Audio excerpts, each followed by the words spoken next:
22 de mayo de 1992. En una casa cómoda de un suburbio tranquilo de Chicago, un anciano de 86 años muere en su cama, rodeado de su familia, después de una larga enfermedad del corazón. El certificado de defunción es de una banalidad absoluta. Causas naturales, ningún misterio, ningún disparo. Ese anciano se llamaba Tony Accardo. Había entrado a la mafia de Chicago a los 20 años como guardaespaldas de Al Capone. Se le atribuyó participación en la matanza más famosa de la historia del crimen organizado estadounidense. Dirigió durante casi medio siglo la organización criminal más rica de Norteamérica. Y murió en su cama, a los 86 años, después de una vida entera en la cúspide del hampa. Tony Accardo nunca pasó una sola noche en la cárcel. 17 años antes, el 19 de junio de 1975, otro jefe de la misma organización bajó al sótano de su casa en Oak Park a las 10:30 de la noche. Se puso a freír salchichas con pimientos y frijoles en una sartén, como hacía siempre cuando no podía dormir. Estaba bajo vigilancia federal las 24 horas. Tenía guardaespaldas. Tenía una reja en la puerta. Y aún así, alguien que él conocía y en quien confiaba bajó las escaleras detrás de él y le disparó en la nuca mientras la comida seguía en el fuego. Ese hombre se llamaba Sam Giancana. Había sido el jefe más famoso de Chicago desde Capone. Faltaban pocos días para que declarara ante el Senado de Estados Unidos dos jefes de la misma organización, dos finales opuestos. Uno murió como un abuelo, el otro murió como un problema resuelto. La diferencia entre esos dos finales es, en el fondo, la historia completa de este documental, porque la mafia de Chicago no funcionaba como la de Nueva York. En Nueva York había 5 familias, jefes públicos, coronaciones, guerras que salían en los periódicos. En Chicago había una sola organización, y su regla fundamental era exactamente la contraria. El jefe que se hace famoso, muere. El jefe que desaparece, envejece. Ellos la llamaban simplemente The Outfit, la organización. Y durante casi un siglo fue la máquina criminal más eficiente, más silenciosa y más rentable de los Estados Unidos. Sobrevivió a la ley seca. Sobrevivió a Al Capone. Sobrevivió al FBI, a las comisiones del Senado, a las leyes antimafia más duras jamás escritas. Compró policías, jueces, alcaldes, sindicatos, casinos enteros de Las Vegas. Puso y quitó políticos. Y cada vez que Estados Unidos creía haberla decapitado, otro hombre sin rostro ocupaba el lugar del anterior y la máquina seguía funcionando. En este documental vas a conocer cómo terminó cada uno de los hombres que dirigieron ese imperio. Desde el fundador, un tratante de burdeles que fue asesinado por su propio sobrino político por negarse a ganar más dinero, pasando por el hombre más famoso de todos, que terminó en una isla de Florida con el cerebro deshecho, pescando en un muelle y hablando con gente que no existía. El jefe que se suicidó junto a unas vías de tren porque no soportaba la idea de volver a una celda. El que pasó 25 años escribiendo cartas a gobiernos extranjeros para suplicarles que no lo aceptaran. El que fue asesinado días antes de contarle a Washington lo que sabía sobre la CIA y Fidel Castro. Y el último de todos, que murió de viejo, olvidado, en una casa modesta, cuando el imperio ya era apenas una sombra. 12 hombres, 12 finales, y una máquina que los enterró a todos. Quédate hasta el final, porque el último jefe de esta lista no murió acribillado ni en una celda. Murió de una forma que ninguno de sus antecesores habría imaginado, y su final explica mejor que ningún otro por qué la organización terminó como terminó. Esta es la historia de cómo terminó cada jefe del imperio de Al Capone.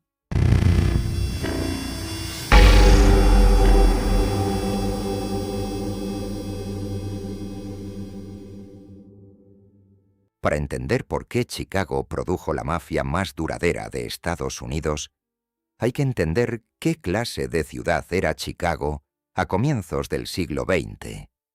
No era una ciudad antigua. En 1871, un incendio había arrasado prácticamente todo el centro. Chicago se reconstruyó desde las cenizas en cuestión de décadas, y lo hizo con una velocidad brutal, alimentada por el ferrocarril, por los mataderos más grandes del planeta y por oleadas de inmigrantes que llegaban de Europa a millones. Irlandeses, alemanes, polacos, italianos, judíos de Europa del Este.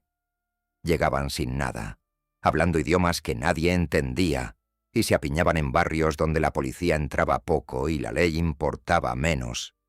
Y sobre esa ciudad joven, violenta y hambrienta, se montó un sistema político que sería decisivo para todo lo que vendría después: la política de distritos. Chicago estaba dividida en secciones, y cada sección tenía sus jefes políticos, hombres que controlaban los votos de su barrio y los entregaban en bloque a cambio de favores. Esos jefes necesitaban dos cosas para funcionar: dinero y músculo. Y en los barrios había hombres dispuestos a proporcionar ambas cosas. Ahí nació la relación que definiría a la mafia de Chicago durante 100 años. En Nueva York, el AMPA y la política eran mundos que se tocaban. En Chicago, desde el principio, fueron el mismo mundo. Los burdeles pagaban a la policía respondía a los concejales necesitaban los votos que los burdeles ayudaban a movilizar, y el círculo se cerraba. Uno de los distritos más famosos de la ciudad, el Levee, funcionaba abiertamente como una zona de vicio tolerada, con 2 concejales legendarios que cobraban por proteger cada negocio ilegal del barrio. En ese ecosistema apareció el primer hombre de nuestra historia, un inmigrante italiano llamado Giacomo Colosimo, que había llegado de Calabria de niño y había empezado literalmente desde abajo, barriendo calles para el ayuntamiento. Pero Colosimo tenía un talento particular. Organizó a los barrenderos italianos en un bloque de votos, y ese bloque lo convirtió en un hombre útil para los políticos del Levee. A cambio, los políticos lo dejaron trabajar. Para 1910, Big Jim Colosimo era el rey del vicio en Chicago. Manejaba una red de burdeles que se contaba por decenas. Tenía un restaurante famoso, el Colosimo's Café, donde comían tenores de ópera, jueces, estrellas y policías en la misma sala. Se vestía con trajes blancos, llevaba diamantes en los dedos, en la corbata, en los tirantes, y la prensa lo llamaba Diamond Jim. Era el hombre más visible del AMPA de Chicago. Y entonces, en enero de 1920, el gobierno de Estados Unidos hizo el regalo más grande de la historia al crimen organizado. La 18ª enmienda a la Constitución entró en vigor. La fabricación, el transporte y la venta de bebidas alcohólicas quedaron prohibidos en todo el país. Un país entero de bebedores se quedó, de la noche a la mañana, sin manera legal de beber. Y una industria completa, legítima, gigantesca, con fábricas, camiones, distribuidores y clientes, quedó vacante para quien tuviera el estómago de tomarla. Nadie en la historia del crimen entendió más rápido lo que eso significaba que un hombre bajo, calvo y de modales suaves que trabajaba como lugarteniente de Colosimo. Se llamaba Johnny Torrio. Había nacido en Irsina, en el sur de Italia, y había crecido en los barrios más duros de Brooklyn. Torrio le explicó a su jefe la aritmética. El alcohol podía multiplicar por 10, por 20, por 100 lo que ganaban con los burdeles, sin necesidad de más violencia, sin necesidad de más policías comprados de los que ya tenían. Big Jim Colosimo lo escuchó y dijo que no. Esa negativa fue su sentencia de muerte.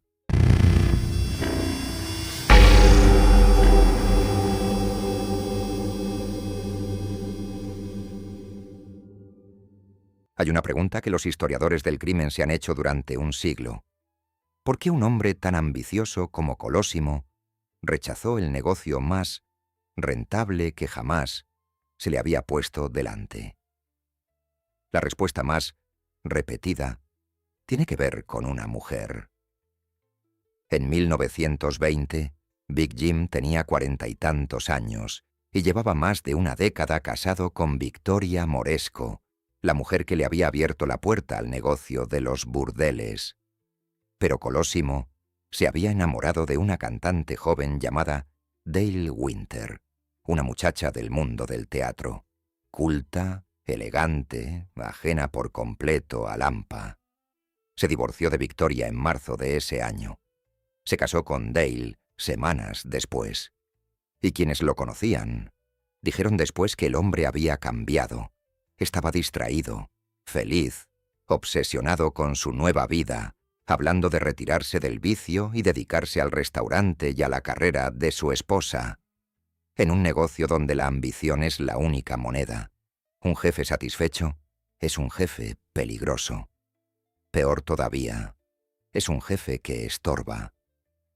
Porque mientras Colosimo soñaba con una vida respetable, Johnny Torrio veía cómo la ley seca convertía cada día en oportunidades perdidas. Los cerveceros de Chicago estaban desesperados. Tenían fábricas enormes, obreros, camiones y clientes, y de golpe su producto era ilegal.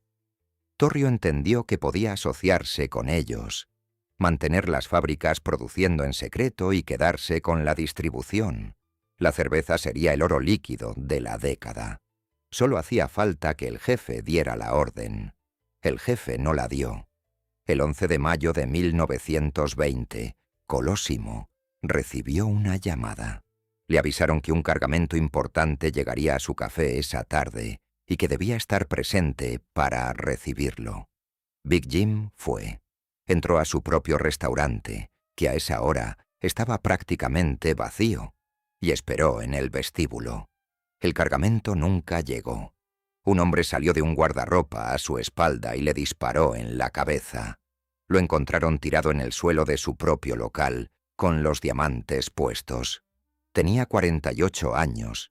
Llevaba 3 semanas casado. Nadie fue condenado jamás por el asesinato. Se sospechó de un pistolero de Brooklyn llamado Frankie Yale, viejo conocido de Torrio, que había sido visto en Chicago ese mismo día y que se marchó de la ciudad inmediatamente después. Se sospechó, sobre todo, de Torrio, porque era el único que ganaba con esa muerte y porque fue quien la organizó todo demasiado bien. La llamada, la hora vacía, el guardarropa. Y hay un detalle que la historia guardó como una ironía perfecta.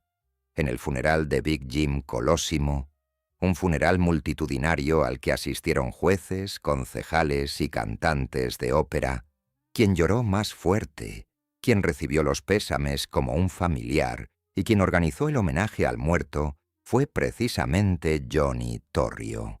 Colosimo había construido el primer imperio criminal moderno de Chicago, pero cometió el error que ninguno de sus sucesores repetiría. Se quedó quieto. En una organización que solo entiende el crecimiento, quedarse quieto es una forma de renunciar. Y en el AMPA no se acepta la renuncia, se acepta el reemplazo. Su muerte inauguró una regla que la organización aplicaría durante los siguientes 70 años con una frialdad de contabilidad. El jefe no es dueño de la máquina.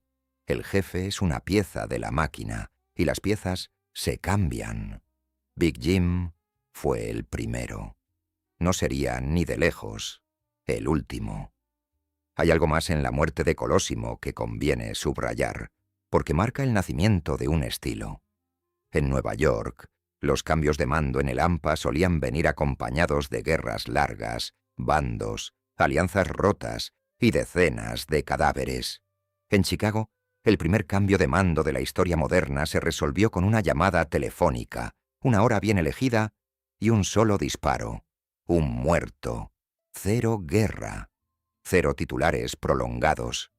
Al día siguiente el negocio seguía funcionando, y ahora sí, en la dirección correcta. Esa eficiencia sería la marca de la casa durante los siguientes 80 años. La mafia de Chicago mató mucho, pero casi nunca mató por orgullo. Mataba cuando la aritmética lo justificaba, y cuando lo hacía, procuraba que el asunto quedara cerrado el mismo día. Es una diferencia que parece técnica y no lo es.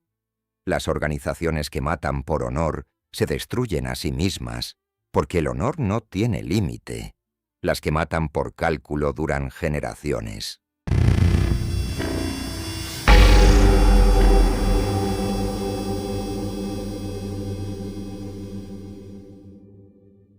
Con Colosimo enterrado, Johnny Torrio tomó el control y demostró de inmediato por qué merecía estar donde estaba. Torrio no parecía un gángster. Medía poco más de 1,60 m, era calvo, hablaba en voz baja, no fumaba, apenas bebía, no decía groserías y estaba felizmente casado con la misma mujer desde hacía años. Volvía a casa a cenar todas las noches. Sus vecinos lo tenían por un empresario tranquilo. Los periodistas de la época, acostumbrados a los matones de barrio, no sabían cómo describirlo. Y sin embargo, ese hombre de aspecto de contable construyó en 4 años la organización criminal más sofisticada que Estados Unidos había visto. Su innovación fue conceptual. Torrio entendió que la violencia era mala para los negocios, que cada tiroteo traía titulares, y cada titular traía presión política, y cada presión política encarecía los sobornos. Su modelo era el reparto, en lugar de que las bandas de Chicago se mataran por el territorio. Torrio propuso dividir la ciudad y los suburbios en zonas, asignar cada zona a una banda, y que todas compraran la cerveza y el licor a la misma red de fábricas y destilerías. Cada quien ganaría más trabajando en paz de lo que ganaría peleando. Era, literalmente, un cártel empresarial aplicado al alcohol ilegal. Durante un tiempo, funcionó de manera espectacular. Torrio se asoció con cerveceros legales que ponían las fábricas, compró al alcalde y a la policía del suburbio de Cícero hasta convertirlo en un feudo propio, y montó una red de distribución que abastecía a miles de bares clandestinos. Los ingresos de la organización se contaron en millones de dólares al año, una fortuna descomunal para la época. Y para manejar el trabajo sucio, Torrio hizo venir de Brooklyn a un joven al que conocía desde niño. Un muchacho corpulento, ruidoso, con 3 cicatrices en la cara izquierda, llamado Alphonse Capone. Pero el modelo de Torrio tenía un defecto. Dependía de que todos los socios fueran igual de racionales que él. Del lado norte de la ciudad mandaba una banda irlandesa dirigida por Dean O'Banion, un tipo carismático, imprevisible y con un sentido del humor peligroso. Era florista de profesión. Tenía una tienda de flores frente a una catedral, y de ahí salían las coronas de todos los funerales de Lampa. O'Banion empezó a violar los acuerdos, y en 1924 le tendió a Torrio una trampa que lo humilló. Le vendió su parte de una cervecería sabiendo que iba a ser allanada, y Torrio fue arrestado en la redada. O'Banion fue asesinado en su floristería en noviembre de 1924, y con eso se rompió la paz que Torrio había construido. Los sucesores de O'Banion, Jaime Weiss y Bugs Moran, no buscaron negociar. Buscaron al hombre que había ordenado la muerte de su jefe. El 24 de enero de 1925, Torrio y su esposa volvían de hacer compras. Él bajó del auto cargando paquetes frente a su edificio. Un vehículo se detuvo a su lado y 2 hombres abrieron fuego. Torrio recibió disparos en el pecho, el cuello, el brazo y el abdomen. Cayó sobre la acera. Uno de los atacantes se acercó para rematarlo en la cabeza. Apretó el gatillo y el arma estaba vacía. En ese instante llegó un camión de reparto. Los atacantes huyeron, y Johnny Torrio quedó vivo por el margen de una bala que no existía. Sobrevivió.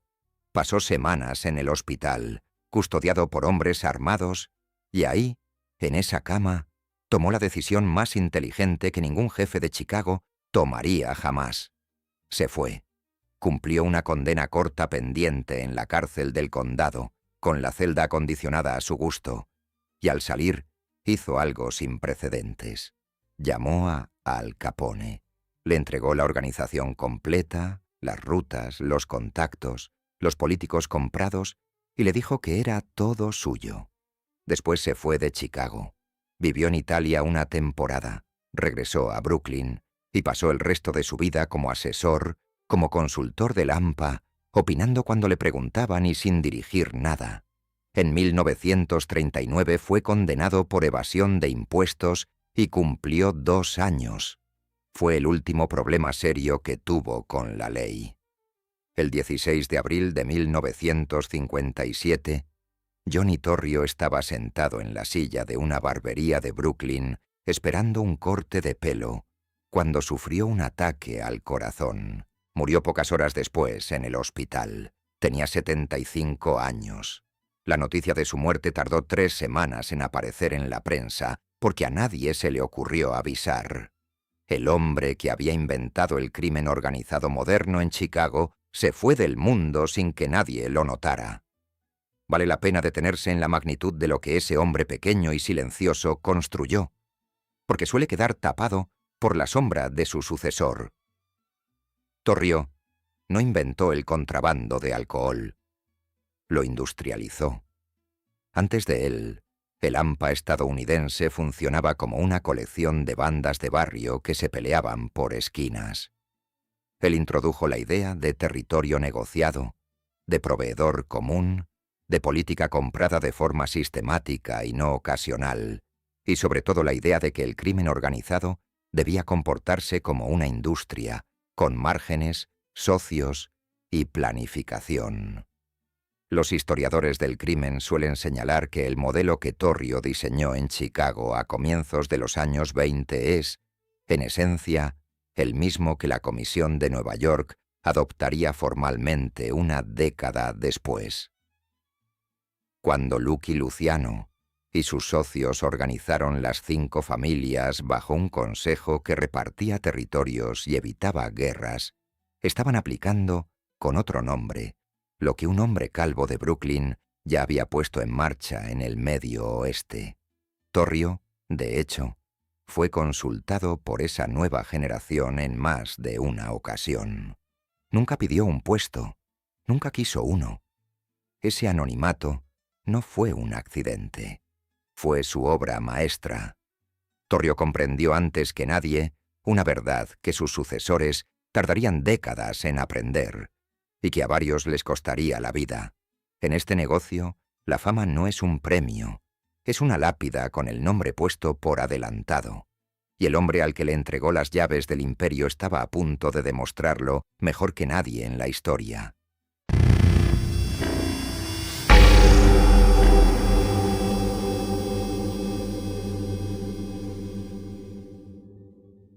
Al Capone tenía 26 años cuando heredó el imperio. Es una edad difícil de asimilar. A los 26, la mayoría de la gente está empezando a entender en qué consiste su trabajo. Capone, a esa edad, controlaba una organización que facturaba decenas de millones de dólares al año, tenía sueldo a policías, jueces y funcionarios de una de las ciudades más grandes de Estados Unidos y disponía de un ejército privado de cientos de hombres armados, y donde Torrio había construido su poder sobre el silencio, Capone construyó el suyo sobre exactamente lo contrario. Capone quería ser visto. Daba entrevistas a los periódicos, se sentaba en los mejores palcos de los partidos de béisbol y saludaba a la multitud. Iba a la ópera, repartía dinero en la calle. Cuando la Gran Depresión golpeó Chicago, abrió comedores gratuitos que alimentaron a miles de personas y se aseguró de que los fotógrafos estuvieran ahí. Se presentaba a sí mismo como un empresario incomprendido que simplemente vendía un producto que la gente quería. Decía que era un hombre de negocios y que la ley era la que estaba equivocada. Y una parte importante de Chicago le creyó. Para mucha gente que hacía fila por un plato de sopa, el gánster que les daba de comer era más real que el gobierno que no lo hacía. El problema es que la fama que lo hizo intocable en la calle lo hizo insostenible en Washington. Durante los años 20, la violencia de Chicago escaló hasta niveles que ninguna ciudad estadounidense había visto. Los coches bomba, las ráfagas de ametralladora Thompson desde autos en movimiento y los cuerpos aparecidos en zanjas se convirtieron en rutina periodística. La guerra con la Banda del Norte fue implacable. En 1926, el sucesor de O'Banion, Jaime Weiss, atacó el cuartel general de Capone en Cícero con una caravana de autos que descargaron cientos de balas contra el edificio en pleno día. Weiss fue asesinado semanas después frente a la misma catedral donde había caído su antiguo jefe. Y el 14 de febrero de 1929 ocurrió el episodio que cambiaría el destino de Capone para siempre. Esa mañana, en un garaje de la calle Clark Norte, 7 hombres vinculados a la banda de Bugs Moran fueron reunidos contra una pared por individuos vestidos de policías y ejecutados con armas automáticas. La escena, fotografiada y publicada en todo el país, horrorizó a Estados Unidos como ningún otro crimen de la década. Se conoció como la masacre de San Valentín. Capone estaba en Florida ese día, con una coartada perfecta, y nunca fue acusado. Nadie lo fue. Pero a partir de ese momento, Al Capone dejó de ser un problema de Chicago y se convirtió en un problema nacional. La presión llegó hasta la Casa Blanca, y el gobierno federal montó 2 operaciones paralelas contra él. La primera es la famosa, un grupo de agentes del Departamento del Tesoro dirigido por Eliot Ness, que se dedicó a destruir cervecerías, interceptar cargamentos y golpear la logística del imperio. La prensa los bautizó como los intocables porque rechazaron los sobornos que se les ofrecieron. Hicieron daño real y, sobre todo, hicieron ruido. La segunda operación fue la que realmente lo hundió, y no la dirigían hombres con escopetas, sino contadores. Una unidad de inteligencia fiscal, encabezada por Frank Wilson, bajo la dirección de Elmer Eyre, se dedicó durante años a una tarea aburridísima: demostrar que Al Capone tenía ingresos. No que traficaba, no que mataba, que ganaba dinero, y no lo declaraba. Reconstruyeron libros de contabilidad de casas de apuestas, rastrearon giros, presionaron a contadores de bajo nivel hasta que hablaron, y armaron un caso. En octubre de 1931, Al Capone fue juzgado por evasión de impuestos. El hombre más poderoso del AMPA estadounidense, sospechoso de decenas de asesinatos, fue condenado por no pagarle al fisco. 11 años de prisión. Tenía 32 años. Lo enviaron primero a la penitenciaría de Atlanta, donde rápidamente demostró que el dinero seguía funcionando. Obtuvo privilegios, cómodas condiciones y contacto con el exterior. Las autoridades federales, furiosas, decidieron enviarlo al lugar diseñado precisamente para hombres como él. En agosto de 1934, Al Capone fue trasladado a la isla de Alcatraz, en la bahía de San Francisco, y ahí, por primera vez en su vida adulta, Capone dejó de ser Capone. En Alcatraz no había privilegios que comprar, no había guardias sobornables, no había mensajes al exterior, y no había respeto. Los otros presos, lejos de admirarlo, lo veían como una celebridad blanda. Fue agredido en más de una ocasión. En un incidente famoso, un recluso lo hirió con unas tijeras del taller de la lavandería. Le tocó fregar pisos. El hombre que había alimentado a media Chicago con comedores gratuitos pasó años trapeando corredores. Pero lo peor no fue la cárcel, Lo peor era lo que ya venía creciendo dentro de su cuerpo desde mucho antes. Capone había contraído sífilis en su juventud, probablemente cuando trabajaba de portero en un burdel de Brooklyn siendo casi un adolescente. En la época anterior a la penicilina, la sífilis no tratada avanza durante décadas en silencio hasta atacar el sistema nervioso central. Esa fase se llama neurosífilis, y durante su encierro, la enfermedad empezó a devorarle el cerebro. Los reportes médicos de sus últimos años en prisión son difíciles de leer. Capone tenía episodios de confusión. Se desorientaba. Se olvidaba de dónde estaba. Empezó a tener alucinaciones. Hablaba solo. En una ocasión lo encontraron en su celda tocando el banjo para un público que no existía. Los guardias lo trasladaron al ala hospitalaria. El hombre que había hecho temblar a una ciudad de 3 millones de habitantes ya no podía sostener una conversación completa. Salió en libertad en noviembre de 1939, después de 7 años y medio, con la pena reducida por buena conducta. Pasó un tiempo internado en un hospital de Baltimore, donde intentaron tratarlo con lo que había disponible. No sirvió de mucho. El daño ya estaba hecho y era irreversible. Sus últimos 7 años los pasó en su mansión de Palm Island, Florida, bajo el cuidado de su esposa May, su hermano, y unos pocos leales. No volvió a dirigir nada. No volvió a Chicago. La organización siguió funcionando sin él, y lo hizo tan bien que en pocos años su nombre dejó de importar dentro de la estructura. Se le enviaba una asignación. Se le respetaba de palabra. Nadie le consultaba nada. Los testimonios de esos años describen a un hombre que se sentaba en el muelle a pescar durante horas, que jugaba a las cartas con reglas que solo él entendía, que se enfurecía de pronto y de pronto lloraba, que hablaba con enemigos muertos hacía 20 años. Sus médicos calcularon que su capacidad mental era comparable a la de un niño de 12 años. Esos años están documentados en testimonios familiares y médicos que resultan casi imposibles de conciliar con la imagen que el mundo tiene de él. El hombre que aparecía en las portadas con un puro y una sonrisa desafiante pasaba las tardes sentado en pijama, incapaz de seguir el hilo de una conversación de más de 1 minuto. Su esposa Mae, que se mantuvo a su lado hasta el final y que después se negó durante décadas a hablar con periodistas, organizó la casa entera alrededor de sus rutinas. La pesca en el muelle, las cartas, los momentos de calma entre las crisis.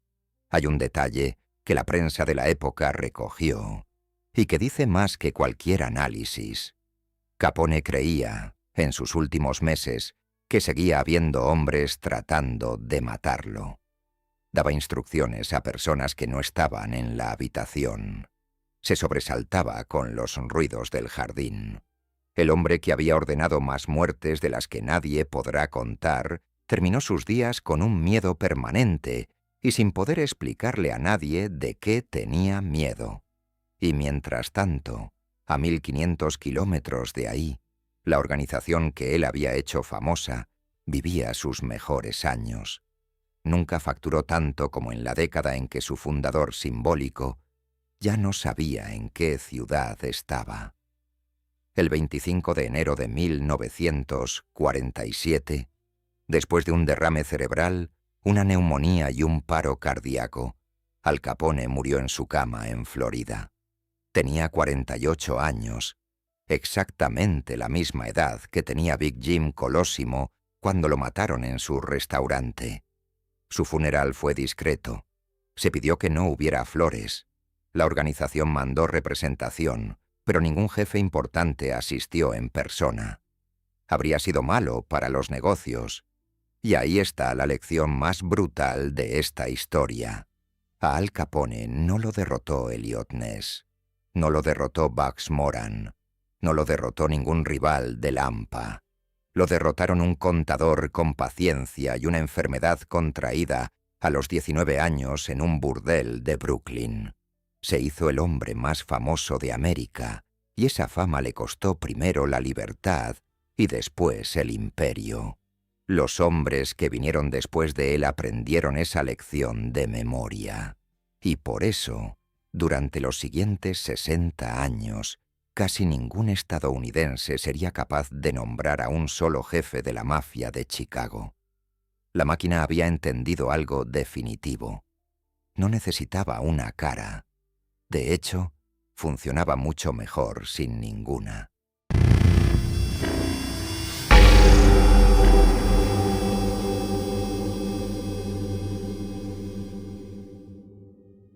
Cuando Al Capone entró a prisión en 1931, la organización necesitaba un rostro visible y eligió a Frank Nitti. La cultura popular lo convirtió en un personaje temible. Las películas y las series lo presentaron como el gángster brutal que ejecutaba personalmente a los enemigos de Capone, un asesino de sangre fría al que apodaban el exterminador. La realidad histórica es bastante distinta y bastante más triste. Nitti había nacido en Angri, cerca de Salerno, y era primo de Capone. Empezó como barbero en Brooklyn, lo que le dio algo mucho más útil que un oficio. Una barbería es un lugar donde todo el mundo habla. Nitti escuchaba, conectaba gente, y descubrió que su talento estaba en la logística y el comercio de mercancía robada. Cuando llegó a Chicago, se convirtió en el hombre que movía el alcohol, rutas, almacenes, distribución, precios. No era un pistolero, era el jefe de operaciones. Y cuando Capone cayó, Nitti fue puesto al frente por una razón muy concreta. Era conocido, era de la familia y era presentable ante el mundo exterior. Pero el poder real dentro de la organización no estaba en sus manos. Estaba en las de un hombre silencioso llamado Paul Ricca, que prefería que las decisiones se tomaran en cuartos sin ventanas y que el nombre que apareciera en los periódicos fuera el de otro. Nitti, en la práctica, era la cara de una empresa que dirigían otros, y arrastraba una herida que resultaría decisiva. En 1932, en un episodio confuso, un grupo de policías irrumpió en su oficina y le dispararon. Nitti recibió varios impactos, incluido uno en el cuello, y sobrevivió de milagro. El agente que disparó alegó defensa propia. La versión de la organización siempre fue que había sido un intento de asesinato pagado. Ese año, además, Nitti cumplió una condena breve por evasión fiscal. Y ahí descubrió algo sobre sí mismo que ya no lo abandonaría. No soportaba estar encerrado. Sufría de claustrofobia severa. Los meses que pasó en prisión lo destrozaron psicológicamente. Bajo su mandato nominal, la organización hizo su gran transformación. Terminada la ley seca en 1933, el alcohol dejó de ser un negocio ilegal de la noche a la mañana, y muchas bandas del país se hundieron con él. ¿Chicago? No. La organización se movió hacia las apuestas, los préstamos usurarios, las máquinas tragamonedas y, sobre todo, hacia los sindicatos. Ahí estaba el verdadero futuro. Controlar un sindicato significaba controlar una industria entera sin necesidad de poseer nada. Y el objetivo más ambicioso de todos fue Hollywood. La organización tomó el control del Sindicato de Operadores de Proyección y Trabajadores de Escenario, conocido por sus siglas en inglés como IATSE. Ese sindicato tenía un poder devastador. Si sus miembros dejaban de trabajar, las salas de cine de todo el país se apagaban y los estudios dejaban de facturar. Con ese cuchillo en la mano, los hombres de Chicago fueron a Los Ángeles y les explicaron a los grandes estudios cómo iba a funcionar la cosa. Pagarían sumas enormes cada año para que no hubiera huelgas. Los estudios pagaron. Durante años, la mafia de Chicago le cobró una cuota a la industria del cine estadounidense. Fue el golpe más elegante de su historia. y también el que casi la destruye. Porque los responsables sindicales que la organización había colocado, Willie Bioff y George Brown, terminaron detenidos, y cuando la presión fue suficiente, hicieron lo que todo jefe teme. Hablaron, contaron los nombres, contaron el mecanismo, y en marzo de 1943, el gobierno federal presentó cargos de extorsión contra la cúpula de la mafia de Chicago. Entre los acusados estaban Paul Ricca, otros líderes importantes, y, encabezando la lista, Frank Nitti. Se convocó una reunión de la cúpula para decidir qué hacer. Según los relatos que después reconstruyeron los investigadores, la propuesta que se puso sobre la mesa fue que Nitti, como jefe nominal, cargara con la responsabilidad y se declarara culpable para proteger al resto. Nitti se negó. La discusión fue violenta, y él sabía lo que significaba una condena por extorsión federal. Años, muchos años, en una celda. El 19 de marzo de 1943, Frank Nitti bebió durante la mañana en su casa de Riverside. Después salió caminando, con un revólver en el bolsillo del abrigo, hasta un patio de maniobras del ferrocarril cercano. Unos trabajadores lo vieron avanzar tambaleándose junto a las vías. Nitti se llevó el arma a la cabeza y disparó. La bala atravesó el sombrero. Volvió a disparar. La bala volvió a atravesar el sombrero. Al tercer intento acertó y cayó junto a las vías. Tenía 57 años. Su esposa había muerto pocos meses antes. Dejó atrás la reputación de haber sido el sucesor de Al Capone y la realidad de haber sido casi siempre el escaparate de decisiones que tomaban otros. Su final dice algo importante sobre lo que la organización se había convertido. Colosimo murió por negarse a crecer. Capone cayó por hacerse demasiado visible. Nitti murió porque le pusieron encima un peso que nunca le correspondió del todo y porque, sencillamente, no podía volver a una celda. 3 jefes, 3 finales distintos y una constante. La máquina seguía intacta después de cada uno. Y ahora, por fin, el hombre que llevaba una década dirigiéndola desde la sombra iba a tener que dar la cara. Antes de cerrar este capítulo, hay que hacerle justicia a Nitti en un punto, porque la cultura popular lo ha tratado con una injusticia particular. Las películas lo convirtieron en un asesino sádico que disfrutaba matando, y algunas incluso inventaron para él muertes espectaculares a manos de policías heroicos. La documentación histórica sugiere otra cosa, que Nitti fue, sobre todo, un administrador competente, un hombre de logística que sabía mover mercancía y organizar rutas, y que su papel como jefe fue en buena medida decorativo. Su tragedia personal es la de alguien que ocupó un trono que en realidad no controlaba, que cargó con la fama y la exposición del cargo sin tener el poder que lo acompañaba, y que terminó pagando por decisiones que se tomaban en habitaciones donde él ya no entraba. Murió siendo, oficialmente, el heredero de Al Capone. En la práctica, hacía años que no dirigía nada.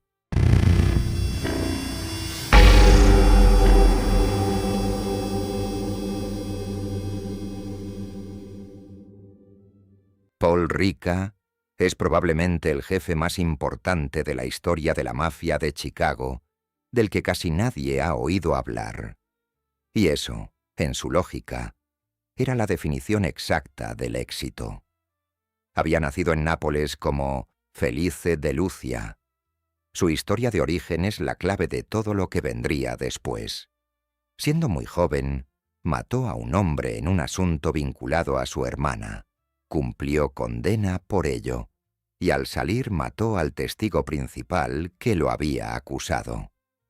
Con la policía italiana detrás, huyó del país usando documentos de otra persona y llegó a Estados Unidos a mediados de los años 20.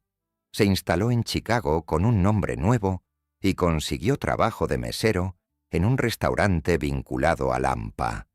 De ahí salió el apodo con el que sería conocido toda su vida: Paul el mesero. Escaló rápido, y lo hizo sin llamar la atención de nadie. Mientras Capone daba entrevistas, Rica cultivaba lo contrario. Se sentaba al fondo, escuchaba, hablaba poco y recordaba todo. Cuando la organización necesitó reorganizarse tras la caída de Capone, Rica ya era el hombre que decidía. Nitti ponía la cara, Rica ponía el criterio. Su ascenso definitivo llegó, paradójicamente, en su peor momento. Con la muerte de Nitti, Rica fue juzgado y condenado en el caso de la extorsión a Hollywood junto a otros dirigentes. 10 años de prisión. Parecía el fin de su carrera. Y entonces ocurrió uno de los episodios más escandalosos de la historia judicial estadounidense. En 1947, después de cumplir apenas una fracción de la condena, Rica y sus compañeros obtuvieron la libertad condicional. La rapidez y la facilidad del trámite provocaron una tormenta política de tal magnitud que hubo investigaciones del Congreso, funcionarios señalados y carreras arruinadas. La conclusión que casi todo el mundo sacó, aunque nunca pudo probarse del todo en tribunales, fue que la organización había comprado esa libertad al más alto nivel. Rica salió libre. Pero salió con una condición envenenada que lo perseguiría el resto de su vida. No podía asociarse con criminales conocidos y, sobre todo, el gobierno de Estados Unidos había descubierto la mentira de su llegada al país. Había ocultado su condena por homicidio en Italia al solicitar la ciudadanía.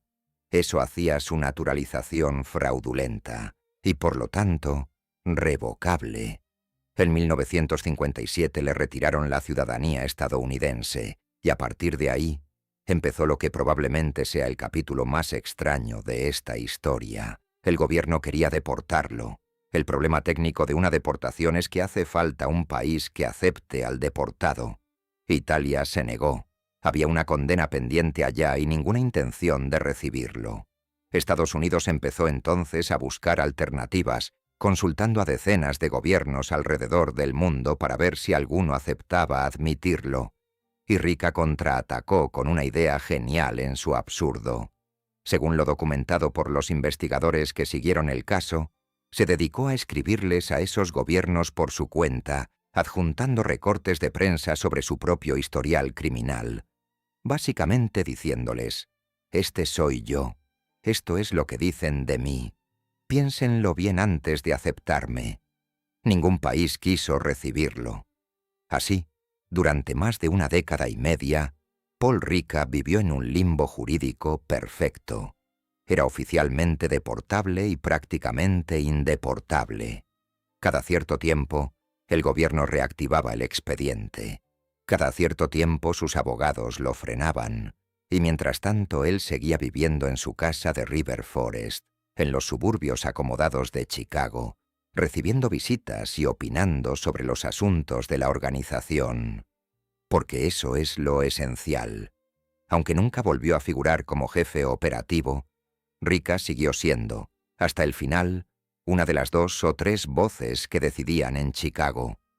Junto a Tony Accardo, formó una especie de consejo de ancianos que aprobaba nombramientos, resolvía disputas y autorizaba operaciones grandes. Ninguno de los dos aparecía en los titulares. Ninguno de los dos necesitaba hacerlo. El 11 de octubre de 1972, Paul Rica murió de un ataque al corazón en un hospital de Chicago. Tenía 75 años. Nunca fue deportado. Nunca volvió a Italia. Nunca cumplió una condena larga por lo que realmente hizo durante 40 años. El hombre que llegó a Estados Unidos huyendo de 2 homicidios, con un nombre falso y un trabajo de mesero, murió en un hospital estadounidense, con familia, en su ciudad, después de haber dirigido durante décadas el crimen organizado de la tercera ciudad del país. Y su mayor logro no fue una operación ni un asesinato. fue lograr que casi nadie fuera de Lampa supiera jamás quién era. Rica perfeccionó la doctrina que Torrio había inventado y que Capone había ignorado: gobernar sin aparecer. Su discípulo más aventajado la llevaría todavía más lejos, hasta un extremo que la ley estadounidense no volvería a ver. Antes de pasar a él, conviene entender qué clase de organización dejaba Rica. Bajo su criterio, la mafia de Chicago se había convertido en algo que ninguna otra del país era: una estructura donde el negocio principal ya no era ilegal en su superficie. Los sindicatos eran legales. Los casinos de Nevada eran legales. Las concesionarias, los restaurantes, las empresas de basura, las de máquinas expendedoras, todas legales. Lo ilegal era la palanca oculta que las controlaba. Ese cambio de modelo es lo que explica por qué Chicago duró tanto. Una organización que vive del contrabando depende de que exista una prohibición. Y las prohibiciones se levantan. Una organización que vive de controlar sindicatos y empresas legales depende de que exista la economía. Y la economía no se levanta nunca. Rica entendió eso en los años 30, cuando el resto del Lampa estadounidense todavía lloraba el fin de la ley seca.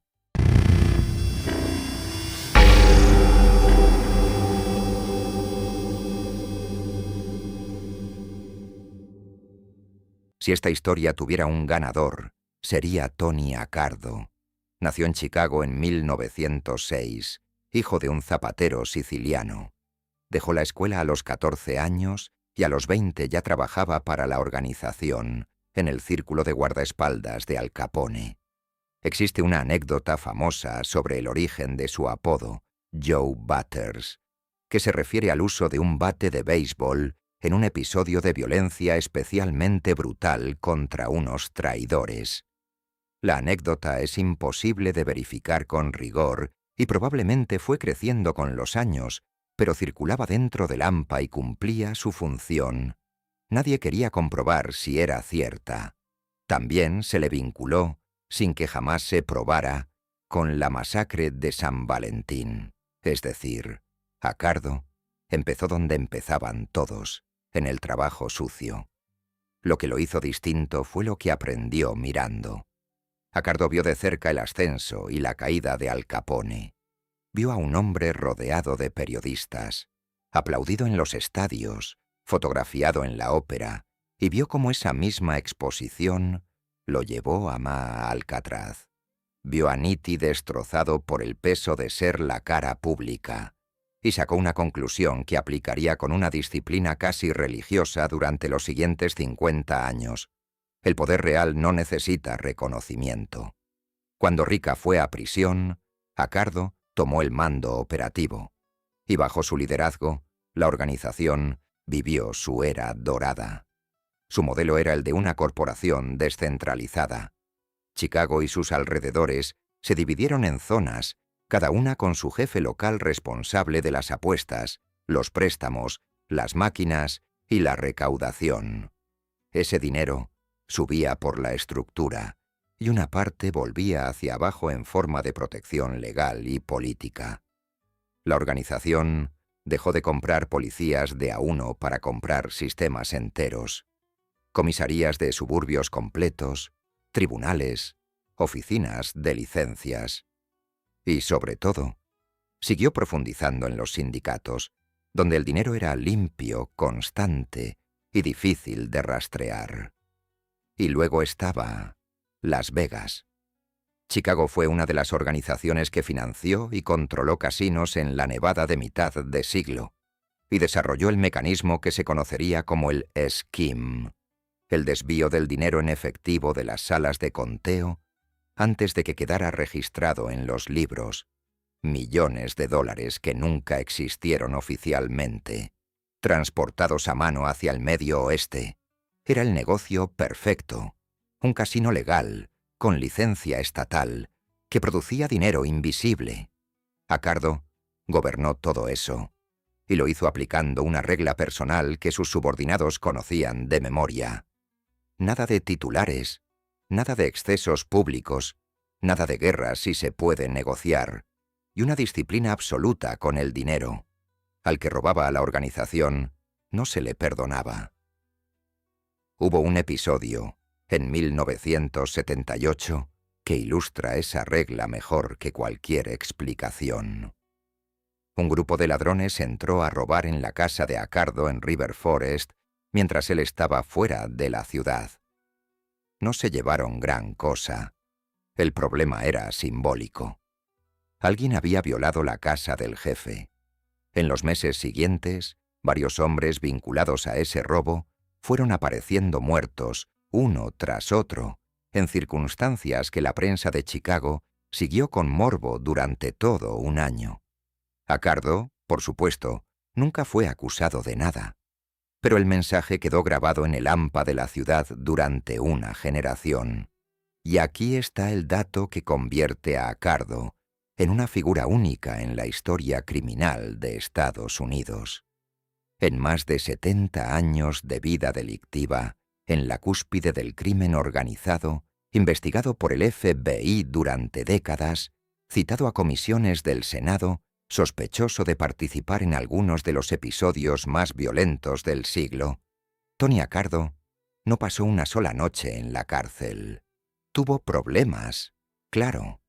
Fue condenado por evasión fiscal a finales de los años 50 y la condena fue anulada en apelación. Compareció ante el Congreso y se acogió a la quinta enmienda decenas de veces seguidas. Fue vigilado, intervenido, seguido, pero jamás pisó una celda para dormir, ni una noche. ¿Cómo lo logró? No, hubo un truco. Hubo un método sostenido durante 5 décadas.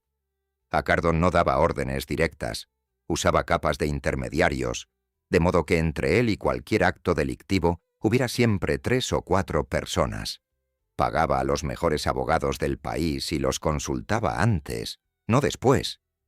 Se retiró formalmente del puesto de jefe en los años 50, pasando a un papel de consejero, precisamente para no ser el objetivo nominal de ninguna investigación. Y sobre todo, evitó a los enemigos de siempre del mafioso. La prensa, el alcohol, las mujeres que hablan, los negocios con desconocidos y la vanidad. Vivió en una casa grande pero no ostentosa. Jugaba golf. Iba a Palm Springs en invierno. Sus vecinos lo conocían como un jubilado educado. El 22 de mayo de 1992, Tony Accardo murió en un hospital de Chicago por complicaciones cardíacas y pulmonares, a los 86 años, con su familia alrededor. Había sobrevivido a Capone por 45 años. Había sobrevivido a Rica por 20.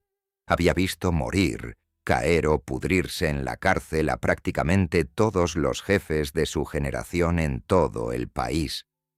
Su vida es la demostración incómoda de una idea que ningún guión de Hollywood quiere contar. En el crimen organizado, el que gana no es el más violento, ni el más carismático, ni el más temido. Es el más aburrido, el que no habla, el que no aparece, el que no necesita que nadie sepa quién es. Y por eso, el contraste con el hombre que Accardo colocó al frente de la organización resulta casi didáctico, porque ese hombre hizo exactamente lo contrario en todo. Hay una última cosa que decir sobre Accardo, y tiene que ver con la estructura que dejó montada. Su gran innovación administrativa fue separar el poder del cargo. A partir de él, en Chicago, el jefe nominal y el jefe real casi nunca eran la misma persona. Había un hombre al frente, visible para la policía, para el FBI y para los otros grupos criminales del país, y había un consejo de veteranos que decidía de verdad y que no figuraba en ningún organigrama. Ese diseño tuvo una consecuencia práctica devastadora para las autoridades. Cuando el gobierno lograba encarcelar al jefe de Chicago, no encarcelaba al poder, encarcelaba al puesto.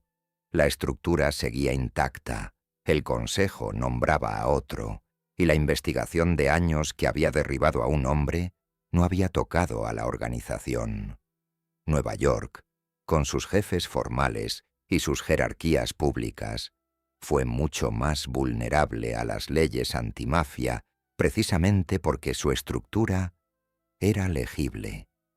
Chicago era, deliberadamente, ilegible.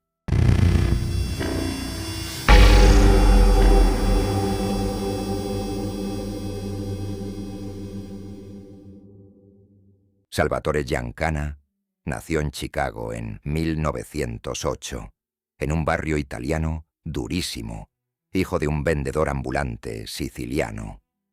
De adolescente, formó parte de una banda callejera célebre por su violencia, la banda de la calle 42. Fue detenido decenas de veces siendo muy joven y desarrolló una especialidad que le abrió las puertas del AMPA. Era un conductor excepcional, el hombre que manejaba el auto de fuga. Ese fue su ascenso. Chófer, ejecutor, jefe de barrio y finalmente, a finales de los años 50, jefe operativo de la organización, colocado ahí con la aprobación de Accardo y Rica, que se reservaron el papel de supervisores. Bajo su mando, la organización siguió creciendo. Giancana era inteligente, agresivo y tenía olfato para el negocio. Amplió el control sobre las apuestas de barrio, sobre las loterías clandestinas del lado sur de la ciudad y mantuvo el flujo de dinero de Las Vegas. Pero Giancana quería algo que Accardo despreciaba. Quería vivirlo. Se hizo amigo de estrellas de Hollywood. Frecuentó a Frank Sinatra y su círculo. Tuvo una relación pública y larga con Phyllis McGuire, una de las cantantes más populares del país, integrante de un trío famoso. Viajaba, se dejaba fotografiar, iba a los clubes, era mencionado en columnas de sociedad. El jefe de la mafia de Chicago se estaba convirtiendo, otra vez, en una celebridad. Y como si eso no bastara, se metió en la política y en algo todavía más grande. Aquí hay que ser preciso, porque es un terreno lleno de leyendas. Está documentado por investigaciones oficiales posteriores, incluidas las del Senado en los años 70, que agencias del gobierno estadounidense contactaron a figuras del crimen organizado, entre ellas Giancana, en el contexto de planes para atentar contra Fidel Castro a comienzos de los años 60. Es un hecho establecido en los informes. Lo que no está establecido, y probablemente nunca lo esté, es hasta dónde llegó realmente esa colaboración y qué resultados tuvo. Lo mismo ocurre con la otra gran historia que rodea a Giancana, su vínculo indirecto con la familia Kennedy a través de una mujer llamada Judith Campbell Exner, que mantuvo relación tanto con él como con el presidente John F. Kennedy, y las afirmaciones de que la organización habría ayudado a movilizar votos en Illinois en la elección de 1960. Esto último se repite constantemente como un hecho, pero se apoya sobre todo en testimonios posteriores y en versiones de la propia mafia, y los historiadores serios lo tratan como discutido, no como probado. Lo que sí es indiscutible es lo que vino después. La administración Kennedy, con Robert Kennedy como fiscal general, lanzó la ofensiva federal más agresiva de la historia contra el crimen organizado. Si hubo un acuerdo, terminó muy mal para el AMPA. Para Giancana, todo eso significó una cosa. Se convirtió en el mafioso más vigilado de Estados Unidos. El FBI le puso encima una vigilancia tan descarada que agentes lo seguían en el campo de golf, jugaban el hoyo detrás del suyo y se sentaban en la mesa de al lado en los restaurantes. Giancana llegó a demandar al FBI por acoso y ganó parcialmente, en uno de los episodios más surrealistas de la relación entre la mafia y el gobierno. Y esa visibilidad tuvo el efecto que Accardo había pasado 40 años evitando. Puso a toda la organización bajo el microscopio. En 1965, Giancana fue llevado ante un gran jurado federal y se le concedió inmunidad.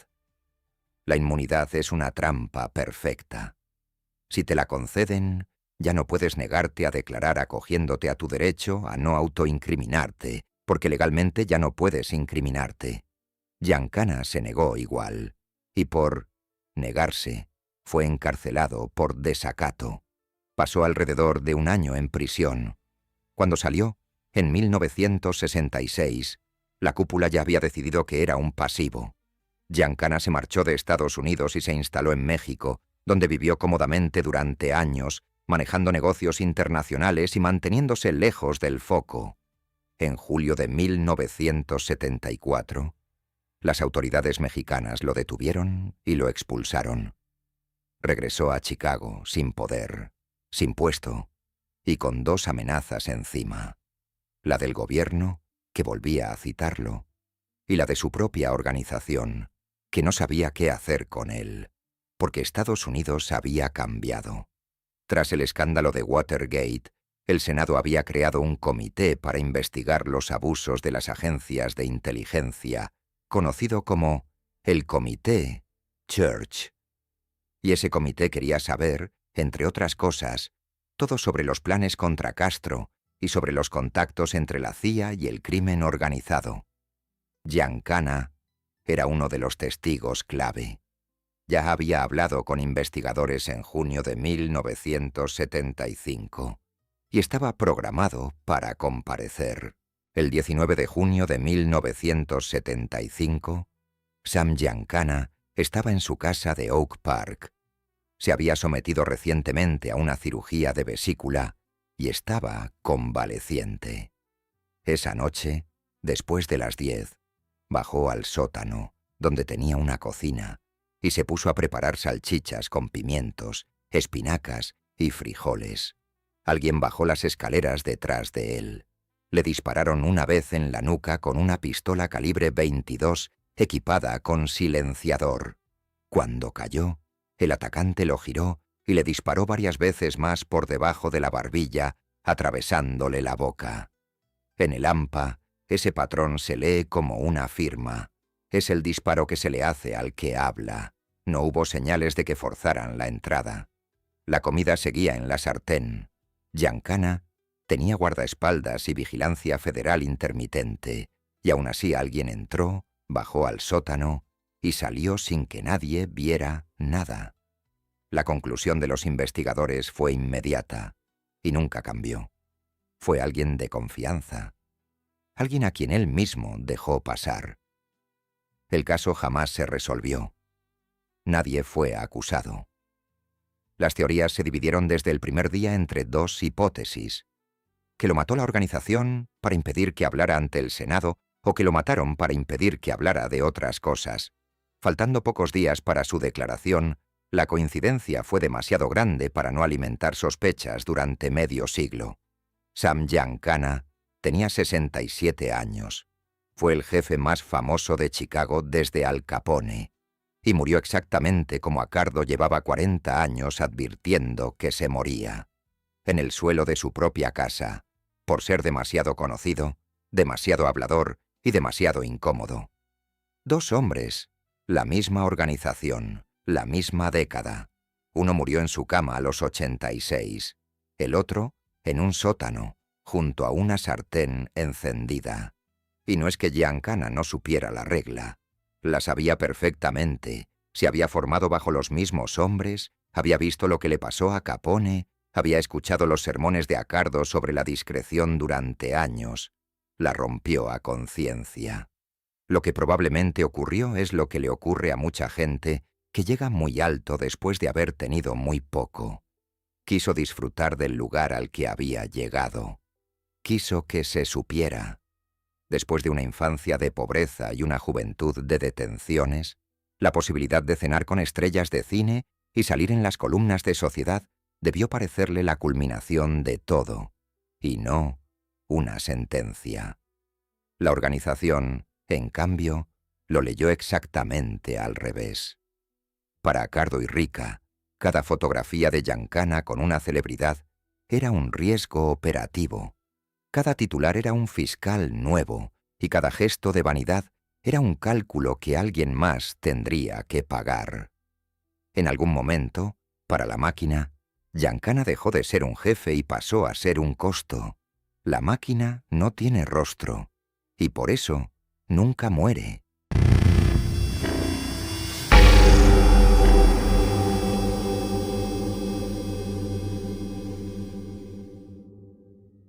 Después del desastre de Giancana, la organización hizo lo que siempre hacía.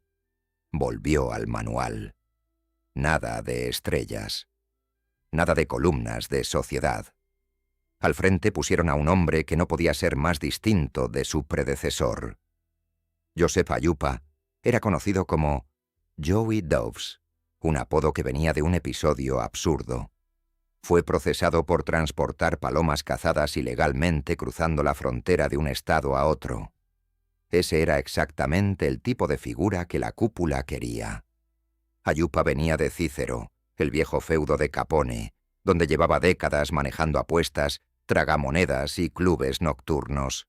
Era duro, disciplinado y absolutamente opaco. No daba entrevistas, no conocía cantantes, no aparecía en ninguna parte. A su lado, como su hombre de máxima confianza y jefe de operaciones, estaba John Cerrone, llamado Jackie the Lucky. Cerrone había sido chofer y guardaespaldas de Accardo y había subido por la estructura de la manera clásica: apuestas, cobros, disciplina interna. Los dos juntos dirigieron la organización durante la mayor parte de los años 70 y principios de los 80, bajo la supervisión permanente del hombre que nunca se iba del todo, Tony Accardo. Y bajo su mando, la joya de la corona seguía siendo Las Vegas. Los casinos de Nevada producían para la mafia del Medio Oeste un flujo de efectivo que ninguna otra operación podía igualar. El mecanismo del esquim se había perfeccionado durante décadas. En las salas de conteo de varios casinos, antes de que el dinero se registrara oficialmente, se apartaba una porción sistemática. Ese efectivo, que jamás había existido en ningún libro, viajaba a Kansas City, a Milwaukee, a Cleveland y a Chicago, repartido entre las organizaciones que habían financiado la operación. Para controlar los casinos sin aparecer como dueños, usaron dos herramientas. La primera fueron los préstamos del fondo de pensiones de un gran sindicato de transportistas que financió la construcción de buena parte del Las Vegas moderno. La segunda fueron los testaferros, hombres con licencia limpia que figuraban como propietarios mientras las decisiones se tomaban en Chicago. Y sobre el terreno, la organización tenía a su propio representante, un personaje volátil y violento llamado Anthony Spilotro, encargado de proteger los intereses de Chicago en Nevada. Ese fue el error. Spilotro hizo exactamente lo contrario de lo que se le había ordenado. En lugar de mantener un perfil discreto, montó su propia banda de robos. Se hizo famoso en la ciudad, atrajo sobre sí una atención policial constante y terminó incluido en la lista negra que le prohibía la entrada a los casinos. Peor todavía, su comportamiento personal generó conflictos internos que llegaron hasta Chicago. Y mientras tanto, el FBI hacía su trabajo. A comienzos de los años 80, una investigación federal de enorme alcance, conocida por el nombre de Straumann, reconstruyó el mecanismo completo del esquim mediante escuchas telefónicas y micrófonos ocultos que capturaron a los jefes del Medio Oeste hablando de dinero, porcentajes y reparto. Fue un golpe demoledor. Por primera vez, los jefes máximos de varias ciudades quedaban grabados discutiendo la operación. En 1986, tras un juicio de gran repercusión, Joey Ayupa y Jackie Cerrone fueron condenados junto a jefes de otras ciudades por conspiración para desviar millones de dólares de los casinos de Nevada. Las penas fueron durísimas, alrededor de 28 años de prisión. Ayupa tenía 79 años cuando entró. Cerrone 72. Para hombres de esa edad, una condena así es, en la práctica, perpetua. Ese mismo año, en junio de 1986, Anthony Spilotro y su hermano Michael desaparecieron. Sus cuerpos fueron encontrados enterrados en un campo de maíz en Indiana. La escena, y sobre todo el estado de los cuerpos, se convirtió en una de las imágenes más conocidas de la mafia estadounidense moderna. Años después, en el juicio, Family Secrets, un testigo de la propia organización explicaría cómo ocurrieron realmente esos hechos, y la versión oficial que Hollywood había popularizado resultó ser bastante distinta de la real. El caso Strauman marcó el principio del fin. La mafia perdió Las Vegas, y la perdió para siempre. Nevada endureció sus controles. Las grandes corporaciones hoteleras entraron al negocio, y la ciudad que había sido la caja registradora de Lampa se convirtió en una industria de accionistas y auditorías. Joey Aiuppa pasó una década en prisión. Fue puesto en libertad en 1996, ya muy enfermo y con casi 90 años, y murió en febrero de 1997. Jackie Cerón corrió una suerte casi idéntica. Salió de prisión por motivos de salud y murió también en esa época, con más de 80 años. Sus finales no tienen el dramatismo de un sótano ni de unas vías de tren. Son finales administrativos. Dos ancianos que entraron a la cárcel siendo los hombres más poderosos del crimen organizado del Medio Oeste y salieron para morir. Pero su caída tuvo una consecuencia mucho más grave que la de cualquier asesinato. Con Aiuppa y Cerone encerrados y Las Vegas perdida, la organización dejó de ser rica. Y una máquina que deja de producir dinero deja, muy pronto, de dar miedo. Conviene dimensionar lo que se perdió. Durante casi 3 décadas, el efectivo de los casinos de Nevada financió prácticamente todo lo demás. Los abogados, los sobornos, los salarios de cientos de hombres, las pensiones informales de los que iban a prisión y guardaban silencio. Ese último punto es el más importante de todos, y suele pasarse por alto. El código de silencio de la mafia nunca se sostuvo únicamente sobre el miedo. Se sostuvo, en gran medida, sobre un contrato. Si te callas y cumples tu condena, nosotros cuidamos de tu familia mientras no estás, y tienes un lugar esperándote cuando salgas. Ese contrato costaba dinero, mucho dinero.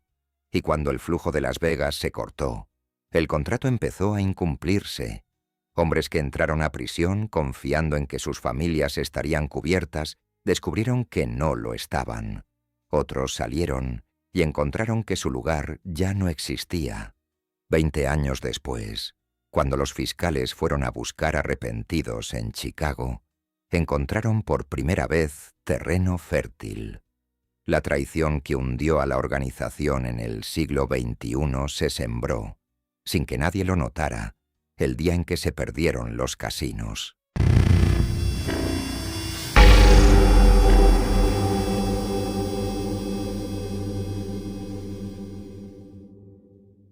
Joseph Lombardo es, probablemente, el personaje más peculiar de toda esta lista. Nacido en el barrio italiano de Chicago, conocido como The Patch, sexto de 11 hermanos de una familia inmigrante, empezó como todos, pequeños robos, apuestas, cobros. Ascendió hasta convertirse en jefe de una de las zonas más importantes de la ciudad, y en uno de los hombres clave de la organización durante los años 70, con un papel destacado en la relación con los sindicatos y con el fondo de pensiones que financiaba Las Vegas. Su apodo, Joey el Payaso, venía de su carácter. Lombardo hacía chistes, se burlaba de los fiscales. Cuando salió de la cárcel en los años 90, tras cumplir condenas por soborno y por conspiración, publicó un aviso pagado en un periódico de Chicago en el que anunciaba que se había retirado del crimen organizado y pedía que si alguien lo veía cometiendo un delito, avisara a la policía. Era su forma de reírse del sistema. Nadie se rió de la última.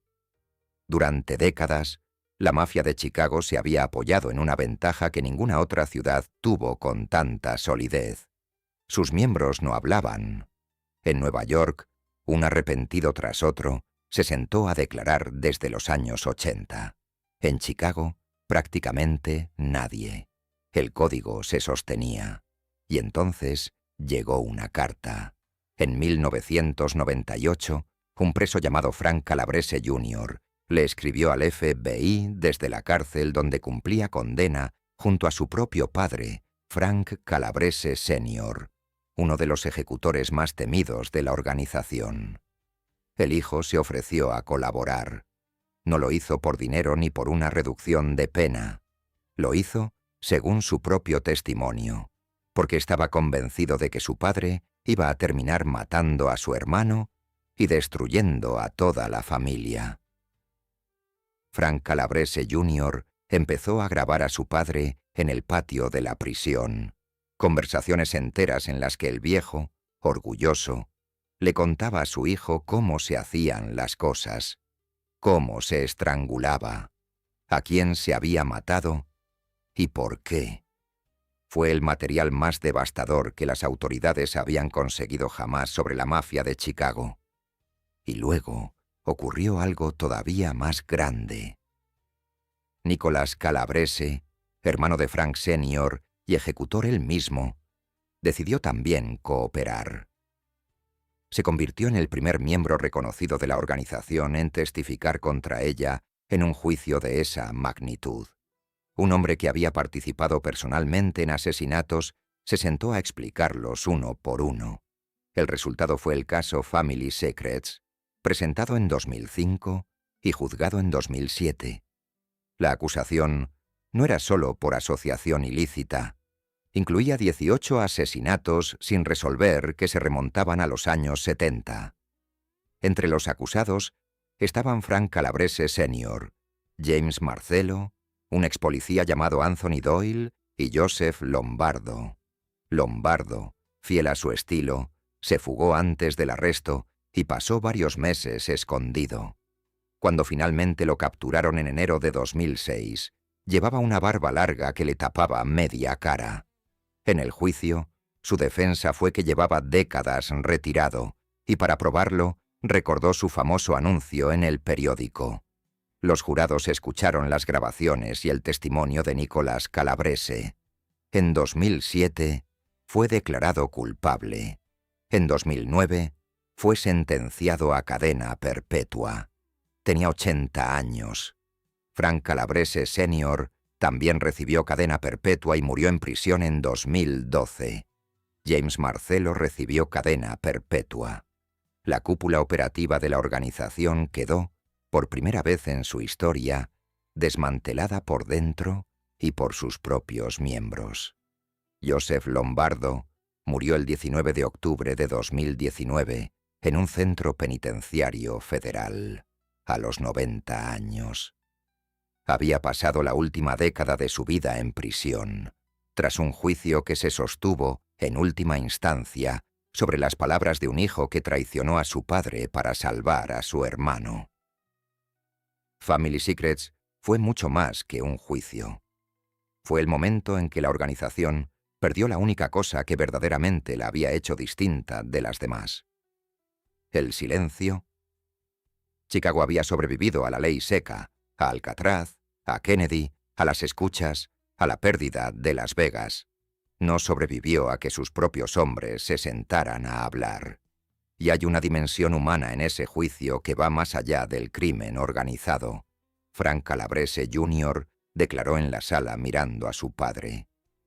Nicolás Calabrese declaró contra su propio hermano. Durante semanas, un tribunal federal escuchó cómo una familia se desmontaba pieza por pieza en público, con los detalles de 18 asesinatos entremezclados con reproches domésticos, deudas viejas y una crueldad cotidiana que no tenía nada de cinematográfica. Frank Calabrese Jr. escribiría después sobre lo que le costó esa decisión. No recibió protección de por vida, ni una fortuna, ni una nueva identidad cómoda en una playa. Recibió lo que reciben casi todos los que hacen eso: el fin de su mundo entero y la certeza de que nunca más podría volver a él. Cuando le preguntaron por qué lo había hecho, su respuesta fue siempre la misma, y no tenía nada que ver con la justicia ni con el arrepentimiento. Lo hizo para que su hermano siguiera vivo.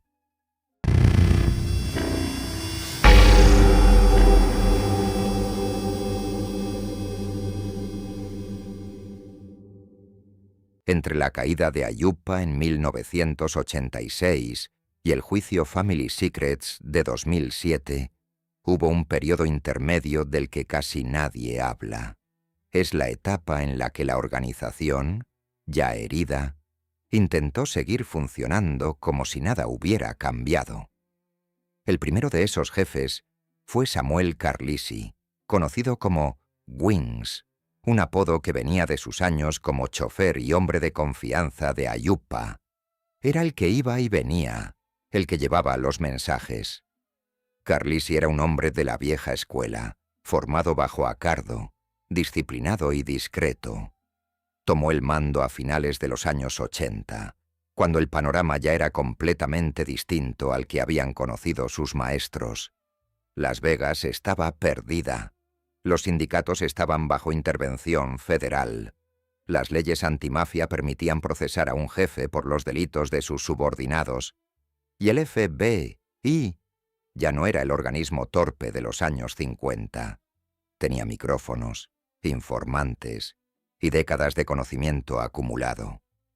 Carlisi intentó volver a lo básico: apuestas deportivas, préstamos usurarios, protección de negocios, dinero de calle, del que siempre había funcionado. Pero incluso ese negocio se había vuelto peligroso, porque las mismas herramientas legales que habían servido para desmantelar Las Vegas servían igual de bien para una red de apuestas de barrio. En 1993 fue acusado junto a varios de sus hombres. En 1996 fue condenado por asociación ilícita, apuestas ilegales y extorsión, con una pena de alrededor de 13 años. Para un hombre de casi 80, era el final. Sam Carlisi murió en prisión en 1997, a los 83 años, sin haber vuelto a salir. Su sucesor fue el último jefe que la mayoría de los investigadores reconoce como tal: John DiFronzo. Lo llamaban No-Nose, sin nariz, por una lesión que se remontaba a su juventud. Durante un robo, huyendo por la vitrina rota de una tienda, se cortó gravemente la cara, y la reconstrucción posterior le dejó la marca de por vida. Un apodo que suena a leyenda callejera y que resume bien de dónde venía: robos, calle, escalones de abajo. DiFronzo era, por temperamento, un discípulo directo de la escuela de Accardo. Discreto hasta la obsesión, sin excesos, sin declaraciones. Tenía negocios legítimos, entre ellos concesionarias de automóviles, y vivía en un suburbio modesto sin ninguna de las señales que la cultura popular asocia a un jefe mafioso. Bajo su liderazgo, la organización se replegó. Ya no había casinos, ya no había Hollywood, ya no había un ejército de cientos de hombres. Quedaban las apuestas, los préstamos y algunos negocios de fachada. El número de miembros reconocidos, que en la época de Capone se contaba por cientos y en la de Accardo seguía siendo enorme, se redujo a unas pocas decenas.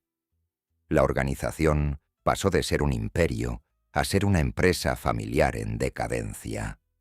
Y aún así, DiFronzo hizo algo que ninguno de sus contemporáneos consiguió: aguantar. Fue procesado en los años 90 por un asunto vinculado a intereses en un casino de una comunidad indígena en California, y aunque hubo condena en primera instancia, fue revocada en apelación. Después de eso, y a pesar de estar permanentemente en la mira, nunca volvió a ser condenado. No apareció en el caso Family Secrets. No apareció en ningún gran juicio del siglo XXI. John DiFronzo murió el 27 de mayo de 2018 en su casa de River Grove a los 89 años. Llevaba años enfermo, con un deterioro cognitivo avanzado. Murió de viejo, en su cama, en silencio, y su muerte apenas ocupó espacio en la prensa nacional. Ese detalle final es, quizás, el más elocuente de todos. Cuando murió Al Capone, en 1947, los periódicos de todo el mundo lo cubrieron. Cuando murió Sam Giancana, fue un escándalo nacional. Cuando murió el último jefe de la mafia de Chicago, en 2018, fue una nota breve en la sección local. La máquina no fue destruida en una batalla final. Se apagó.